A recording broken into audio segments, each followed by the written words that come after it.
Bonjour, bienvenue à tous. 150 morts dans les Alpes françaises, c'est l'info qui a accaparé les médias européens cette semaine. 4 jours après la catastrophe, on commence à savoir ce qui s'est passé à bord du vol A320 de la compagnie Germanwings. Le copilote souffrait de troubles mentaux. Bertrand Wilmer est notre invité, ancien pilote. Il est expert auprès de la Cour d'appel de Paris. Alors que le Yémen plonge inexorablement dans le chaos, l'Arabie saoudite envoie ses avions de combat contre les miliciens chiites qui progressent vers Aden, la grande ville du sud, chassée par les Houthis. Le président a dit s'est réfugié à Riyad. Velázquez se paye le Grand Palais. Les plus grandes œuvres du maître de l'âge d'or espagnol sont réunies en ce moment à Paris pour une rétrospective exceptionnelle. Barcelone-Düsseldorf, c'était la trajectoire de l'Airbus A320. L'avion de Germanwings finira sa course dans les Alpes françaises, littéralement pulvérisé avec les 150 passagers qui se trouvaient à bord. Très vite, la thèse de la panne ou de l'accident est écartée. Puis finalement, la découverte d'une des boîtes noires donnera les premières explications. L'accident a été provoqué par le copilote. Des dizaines de milliers de débris éparpillés. Et retrouvé hier cette première boîte noire. Enregistrement audiophonique des 30 dernières minutes du vol tragique. Le magistrat marseillais en charge de l'enquête en a pris connaissance tôt ce matin. Durant les 20 premières minutes, les deux pilotes échangent tout à fait de façon normale et même de façon qu'on pourrait qualifier d'enjouée, de courtoise,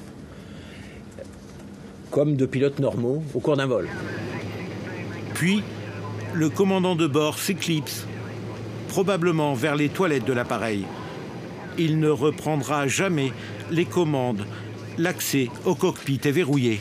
C'est alors qu'il est seul que le copilote manipule les boutons de ce qu'on appelle le Flight Monitoring System pour actionner la descente de l'appareil.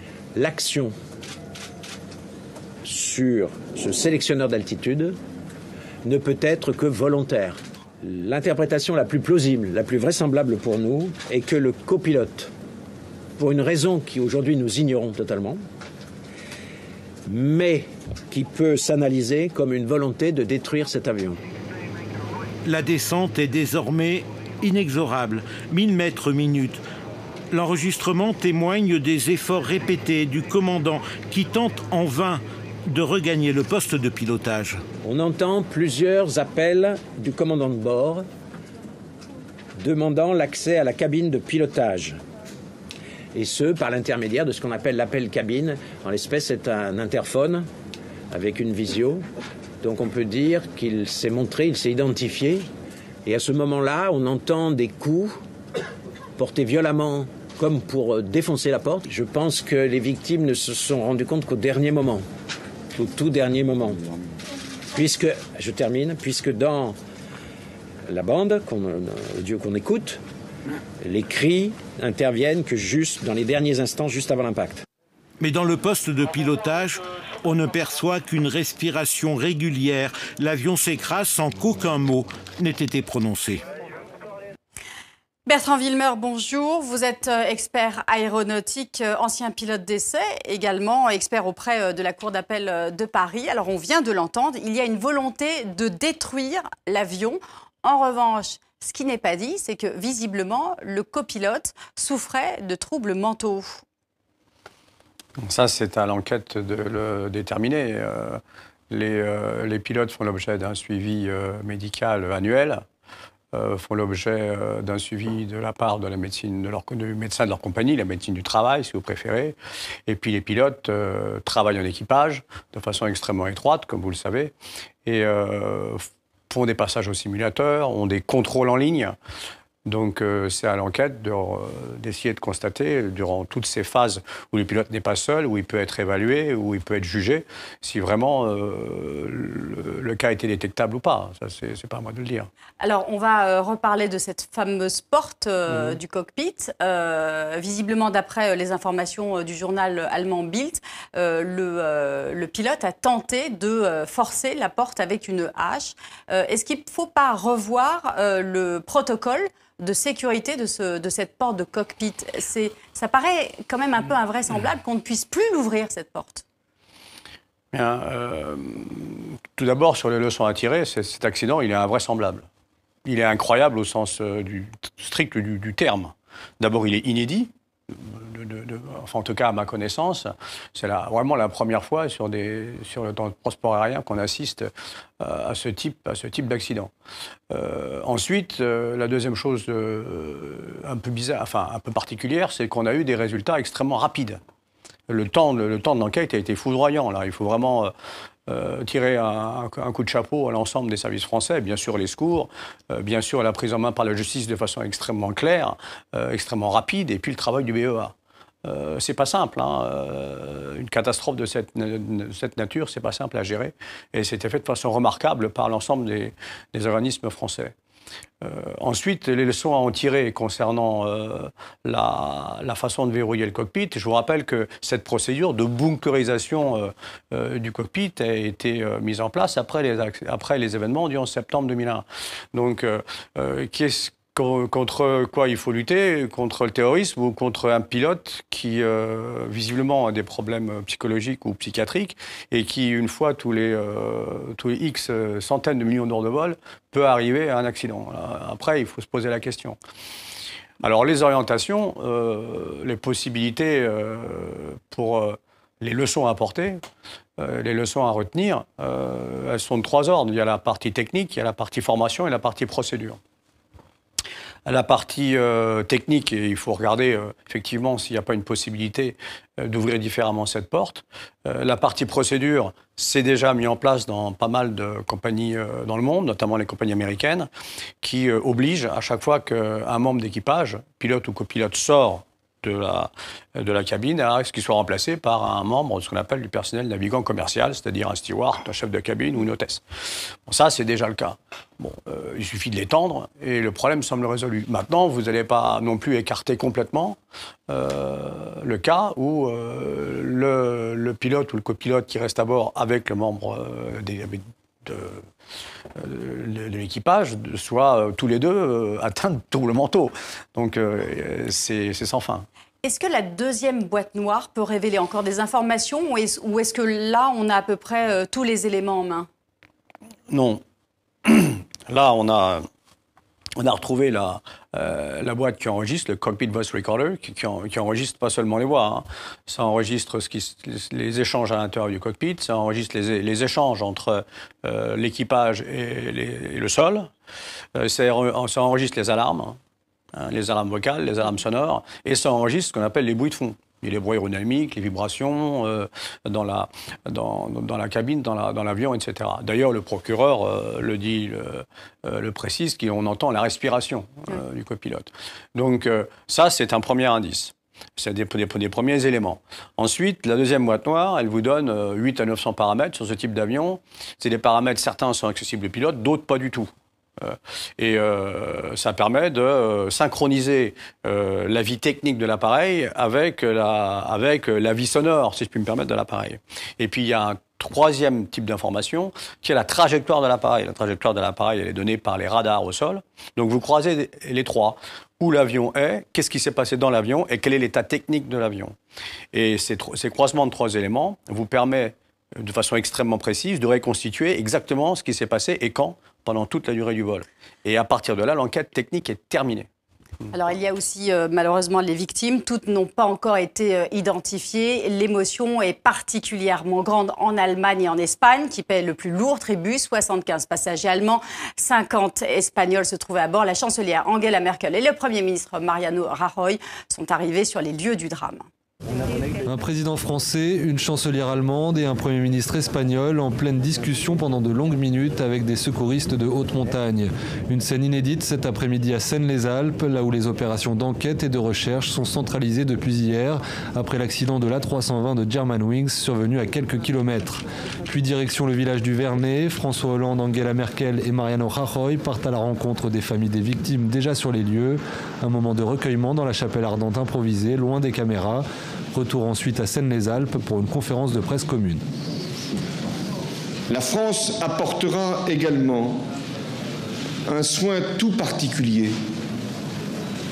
C'est aussi notre honneur, notre hospitalité, pour que les familles qui viendront, les familles des victimes, puissent être non seulement accueillies, mais soutenues. Cela fait vraiment du bien, en ces heures douloureuses, de sentir cette proximité, cette amitié, cette solidarité. Et cher François, je voudrais te remercier au nom de millions d'Allemands qui y sont très sensibles. C'est vraiment un très bel exemple de l'amitié franco-allemande. La chancelière avait dès hier mesuré l'émotion suscitée à travers toute l'Allemagne et c'est évidemment vers ce lycée de Alternamsi, petite ville du nord du pays, que beaucoup de regards se sont tournés. 16 élèves de l'établissement et 2 de leurs enseignants ont en effet perdu la vie hier alors qu'ils rentraient d'un échange scolaire en Catalogne. Leurs camarades entament un deuil difficile dont le directeur du lycée s'est fait le porte-parole. Rien ne sera plus jamais pareil dans notre école. Nos pensées vont aujourd'hui vers les parents qui ont perdu leur fils ou leur fille. J'espère juste que nous pourrons supporter la douleur. Et j'apprécie vraiment le soutien reçu de toutes parts. Un soutien comme ici à la cathédrale de Berlin où un registre de condoléances a été ouvert, à l'aéroport de Düsseldorf où devait atterrir l'Airbus et où les salariés de Germanwings ont rendu hommage à leurs collègues disparus. Une minute de silence a été observée ce matin. La compagnie aérienne a annoncé qu'il y avait finalement 72 Allemands parmi les victimes. Côté espagnol, le décompte s'est également alourdi, passant à 51 personnes. Minute de silence respectée donc aussi au Parlement catalan et au Parlement national espagnol, tout comme à l'aéroport de Barcelone d'où l'avion était parti et où la liaison de la compagnie allemande à Bakou a été rétablie. Bertrand Wilmer, je rappelle que vous êtes expert auprès de la Cour d'appel de Paris. Qui est responsable dans ce cas de figure? Est-ce que les familles peuvent-elles porter plainte et contre qui? Alors, dans un accident aérien, il y a 2 types d'enquêtes. Il y a l'enquête technique qui est donnée à un organisme qui est indépendant au titre de l'organisation internationale, l'OACI. Et cette enquête technique détermine les conditions techniques et répond à la question qu'est-ce qu'il faut faire pour que cela ne se reproduise pas. Ça, c'est ce que fait le bureau enquête-analyse en France. Le deuxième type d'enquête, c'est l'enquête judiciaire qui, elle, répond à la question, à plusieurs questions qui sont posées par le magistrat, qui, lui, décide des questions à poser et répond quelles sont les responsabilités. Et après, dans un deuxième temps, quel type d'indemnité. Là, ce sera à l'enquête judiciaire de le dire et la justice nommera, j'imagine, un certain nombre d'experts, des experts de justice, avec des questions très précises qui vont conduire à éclairer le magistrat.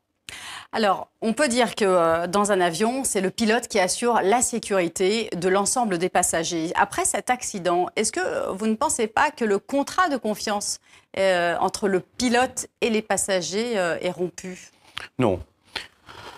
Non, pas du tout. Les pilotes de ligne sont des gens bien formés, sains dans leur tête et qui font un travail extraordinaire et qui ont des responsabilités qui sont écrasantes, qui sont extrêmement, j'allais dire, compliquées à gérer au jour le jour, qui y arrivent parfaitement. Et le nombre d'accidents aériens dans les 10 dernières années a considérablement décru, alors même que le trafic aérien a considérablement augmenté. Donc en pourcentage, si je puis dire, il a diminué 2 fois. Et ça, on le doit bien sûr aux avions qui sont de plus en plus sûrs, mais on le doit aussi aux pilotes qui, tous les jours, arrivent par leur réactivité, par leur connaissance de leur métier à éviter les accidents. Donc le contrat de confiance ne peut pas être rompu sur un cas qui, je le répète, est absolument invraisemblable. Merci beaucoup Bertrand Wilmer d'avoir été notre invité. En France, la semaine a été marquée par le premier tour des élections départementales, scrutin qui confirme la progression, l'ancrage du Front National au niveau local. Le parti d'extrême droite est arrivé deuxième avec plus de 25% des voix, de quoi réjouir sa présidente Marine Le Pen qui espère remporter plusieurs cantons au second tour. Même si elle ne sort pas en tête du scrutin, Marine Le Pen garde le sourire. Avec un score de 25,19%, le Front National poursuit son implantation locale. Il arrive en tête dans de nombreux départements. Le second tour devrait donner lieu à 1536 duels et 314 triangulaires. Le Front National sera présent dans plus de la moitié des cantons. Je ne suis pas du tout déçu. J'avais dit qu'à partir de 20% c'était un succès, à 25% c'était un triomphe. Et bien clairement c'est un triomphe ce soir. Nous avons toutes les raisons de nous réjouir. Nous sommes présents dans de très nombreux second tour. Et surtout, la présence du Front National, la force du Front National élimine le Parti socialiste dans des centaines de cantons. Si le Parti socialiste tente de minimiser son échec, sa défaite est cuisante. Il enregistre seulement 21,85% des voix. Il est même éliminé dès le premier tour dans environ 500 cantons. Et dimanche, il pourrait perdre une trentaine de départements. Manuel Valls appelle donc au rassemblement de la gauche. Il y a un deuxième tour, il faut mobiliser les abstentionnistes et il faut rassembler la gauche qui était trop dispersée, trop divisée au premier tour pour garder un maximum de cantons et pour garder un maximum de départements. Et c'est le soir du second tour qu'on fait les analyses et les additions. Nicolas Sarkozy, lui, a gagné son pari pour son premier test électoral depuis son retour à la tête de l'UMP. La droite sort en tête à 29,4%. Reste maintenant à confirmer ce succès dimanche. Et dans les cantons où l'UMP est absent au second tour, la stratégie de Nicolas Sarkozy reste la même. Dans les cantons dans lesquels nos candidats ne seront pas présents au second tour, cas peu fréquent, l'UMP n'appellera à voter ni pour le Front National, avec lequel nous n'avons rien en commun, ni pour les candidats de gauche dont nous combattons la politique. Ce premier tour des départementales confirme la fin de l'affrontement classique droite-gauche et l'ancrage du Front National sur la scène politique. Le chaos qui règne au Yémen pourrait déboucher sur un conflit régional. Le pays est en proie à plusieurs guerres, celles que livrent les miliciens chiites et le gouvernement sunnite. Les Houthis se sont emparés du pouvoir, mais sont-ils capables de tenir le pays alors que les groupes djihadistes d'Al-Qaïda et de l'État islamique se livrent une lutte d'influence? Et pour couronner le tout, l'Arabie saoudite vient d'envoyer ses avions de combat. Le chaos et la mort en plein centre de Sanaa, la capitale du Yémen. Au milieu des décombres, on tente de trouver des survivants. C'est un quartier proche de l'aéroport visé par les bombardements qui a été rasé. 14 personnes, dont des femmes et des enfants, ont été tuées. Il y avait 12 personnes dans ce bâtiment. Nous avons déjà découvert 6 corps. Les autres sont encore sous les décombres. Les raids ont été décidés et menés par la très puissante armée saoudienne. Ici, c'est le ministre de la Défense saoudien qui est à la manœuvre. Plusieurs pays du Golfe participent à l'offensive. La Jordanie et l'Égypte, avec sa flotte et son aviation, sont aussi engagés dans les combats. En vérité, ce sont les États sunnites qui se rassemblent pour combattre les chiites houthis qui ont pris le pouvoir à Sanaa. Soutenus par les États-Unis, l'Europe et la Ligue arabe, la monarchie saoudienne considère qu'elle est dans son bon droit. L'utilisation de la force est toujours un dernier recours. Nous avons tenté une médiation au Yémen, nous avons misé sur le processus de conciliation de 2011. Essayons de rétablir le dialogue national pour une transition pacifique au Yémen, en vain.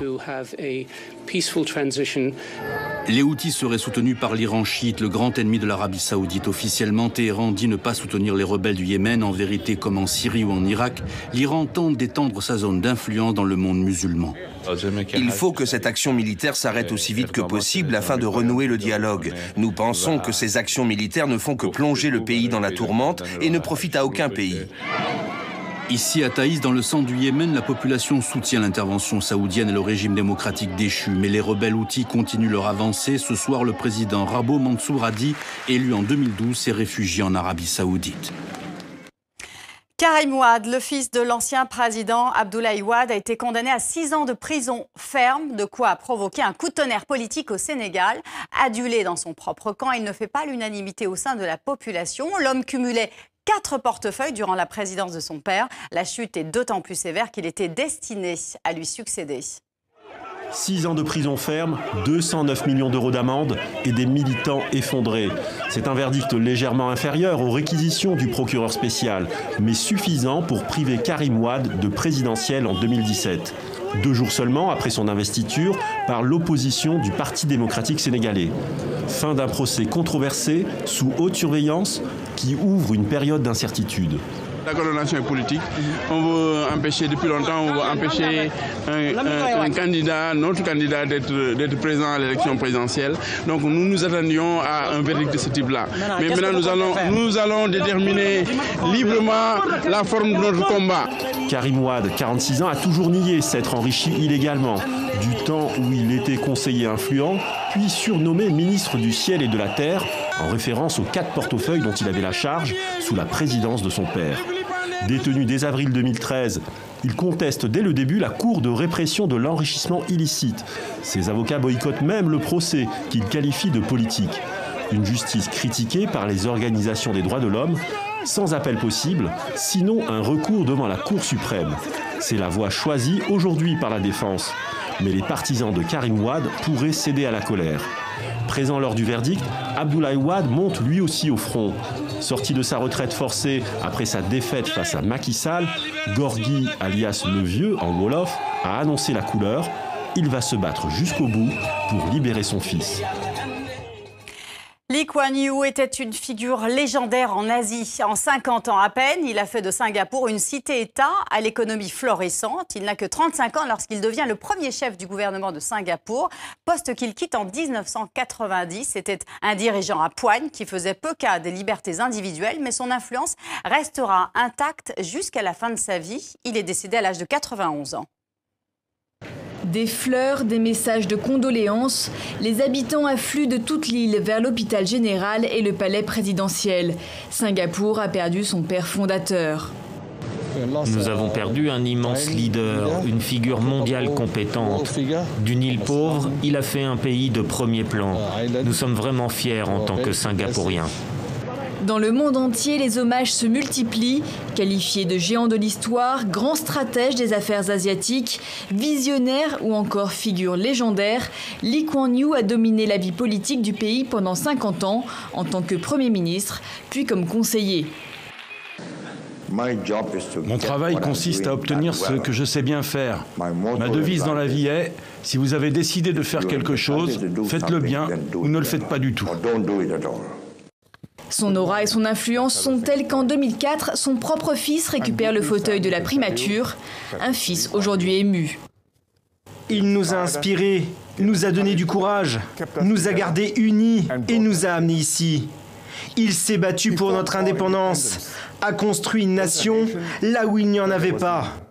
Lee Kuan Yew, c'est l'artisan de l'indépendance, celui qui a conduit dès 1959 le premier gouvernement local de Singapour, avant de s'affranchir définitivement de la tutelle britannique 6 ans plus tard. C'est celui qui a fait d'un comptoir colonial sur le déclin, plus petit que la ville de Berlin, un puissant centre régional incontournable au niveau international. Nous voyons cette croissance économique. Nous voyons toutes les structures qui se sont établies ici. Nous observons une politique de logement. Plus de 80% de la population vit dans des logements publics. Lee Kuan Yew a inventé un nouveau modèle de démocratie avec la discipline comme leitmotiv, diriger le pays d'une main de fer, empêchant les opposants d'agir, allant même jusqu'à les emprisonner. Il y a aussi des critiques, les personnes qui pensent que peut-être le système politique n'est pas assez dynamique, peut-être que le système politique ne laisse pas assez de place pour les libertés individuelles, et je pense que cela évoluera dans le temps. 50 ans après l'indépendance, liberté d'expression et de rassemblement sont toujours très contrôlées, mais il n'y aura sans doute aucune limite pour les funérailles nationales prévues dimanche.